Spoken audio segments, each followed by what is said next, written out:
Okay, so let's dive in. We're going to the absolute heart of Srinagar today, to a place that is so much more than just a city square. We are talking about Lal Chowk.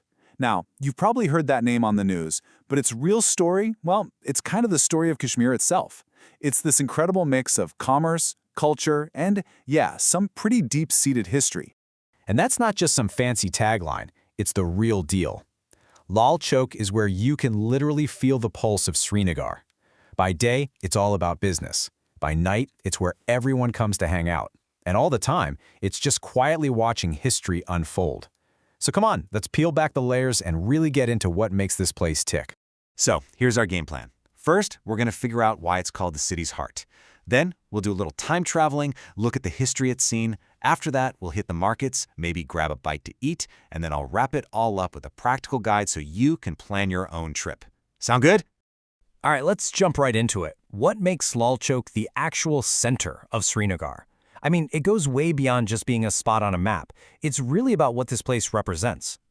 You know, the name itself tells a huge part of the story. Lal Chowk literally translates to Red Square. And yeah, that's no coincidence. It was actually named back in the 40s by left-wing activists who were inspired by the revolution in Russia. So from these really fiery political beginnings, it's just grown into the city's undisputed nerve center. It's where everything and everyone seems to come together.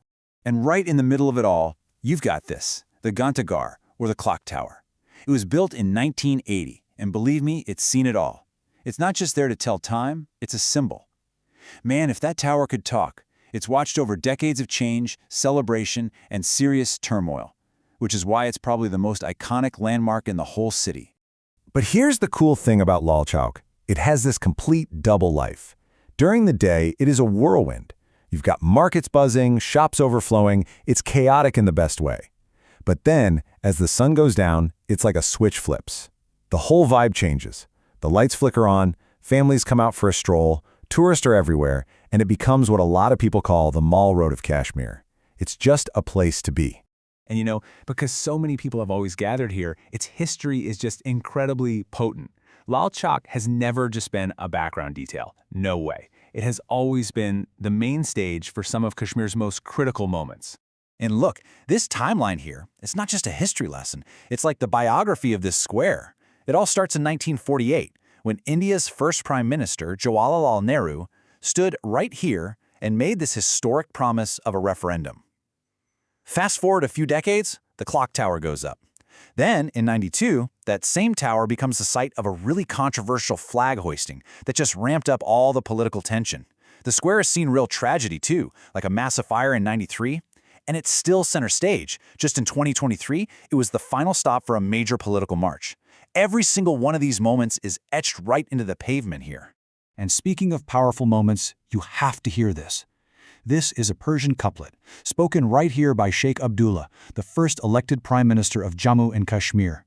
It was this incredibly powerful declaration of allegiance to India, and the fact that he chose to say it at Lal Chowk, well, that just cemented the square's role as the place to make big, defining political statements. So, with all that history, it's really no surprise that you'll see a lot of security here. And this is where things get a little complex.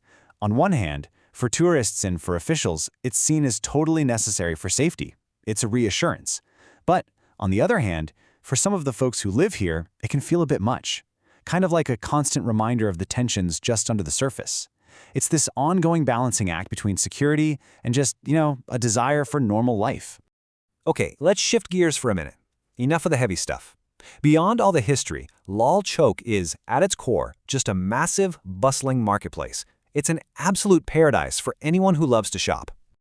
All right, get your shopping lists ready because this is the real deal. What can you find here? Well, what can't you find? We're talking world-famous pashmina shawls, that incredibly fragrant saffron, the best dry fruits you'll ever have, beautiful walnut wood carvings, colorful papier-mâché crafts. I mean, the list goes on and on. It's all here. So you're probably wondering, okay, but what's this actually going to cost me? Let's break it down real quick. A gram of pure saffron could start around 300 rupees. You could find a really nice, simple shawl for as low as 350, maybe a warm, embroidered kurti for around 500 to 550.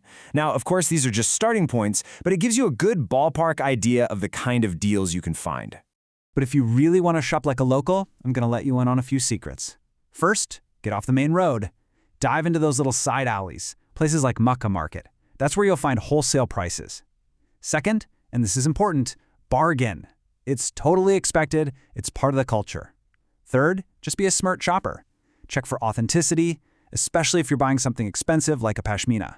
And finally, for a totally unique experience, you've got to visit the floating market on Dal Lake. Okay, after all that shopping, I'm guessing you've probably worked up an appetite. I know I would have. So let's talk about the food and the amazing atmosphere you'll find at Lal Chowk in the evening. Foodies, this one's for you. This is your must-try list. For a traditional feast, you absolutely cannot miss Wazwan. It's this incredible multi-course meal with rich dishes like Rogan Josh. For street food lovers, you have to go to Khayyam Chowk. It's the legendary food street famous for its smoky Sikh kebabs. Oh, and make sure you stop at a local bakery for some warm, flaky bakar hani bread. And don't worry, if you're vegetarian, there are plenty of spots with options like pav bhaji. But you know, the food is just one part of the evening experience. There's a certain magic to Lal Chowk after dark. So what really happens when the shopping crowds start to thin out and the evening sets in? Well, it completely transforms. The clock tower and all the buildings around it just light up, and it's this beautiful sight. The whole space fills up with families and tourists, and the vibe just becomes super festive and relaxed. They've even installed these cool, unique swing-like benches all around, so you can just sit back, relax, and soak it all in. So, feeling inspired? I bet you're ready to book your ticket, right? All right, in this last section, let's get down to the nuts and bolts, all the practical stuff you need to know to plan a really smooth trip to Lal Chowk. First up, when should you go? Honestly, there's no wrong answer. It really just depends on the kind of experience you want. Spring is beautiful and pleasant, perfect for walking around. Summer is warm and super lively.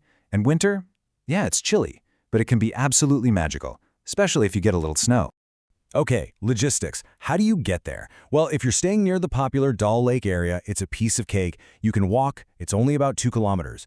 But for the real local experience, just hop on a bus for about 10 rupees or grab a sharing auto for maybe 20. Super easy. And how much time should you plan for? I'd say give yourself a solid 2 to 3 hours. That's kind of the sweet spot. It gives you plenty of time to explore the shops, see that amazing evening transformation, and of course, grab some of that delicious food we were talking about. And finally, just a few quick pro tips before you go. First, expect security checks at the entry points. They're pretty standard. Second, keep in mind that the area might be restricted during big events. Third, definitely carry some cash. A lot of the smaller shops don't take cards. And last but not least, dress in layers. Even on a warm day, the evenings can get surprisingly chilly. So there you have it, Lal Chowk. It's not just a place on a map. It's a living, breathing storybook, just filled with all these chapters on commerce, conflict, and culture. It really reflects the incredible spirit of Srinagar. So the only question left is, when you go, what chapter are you going to write?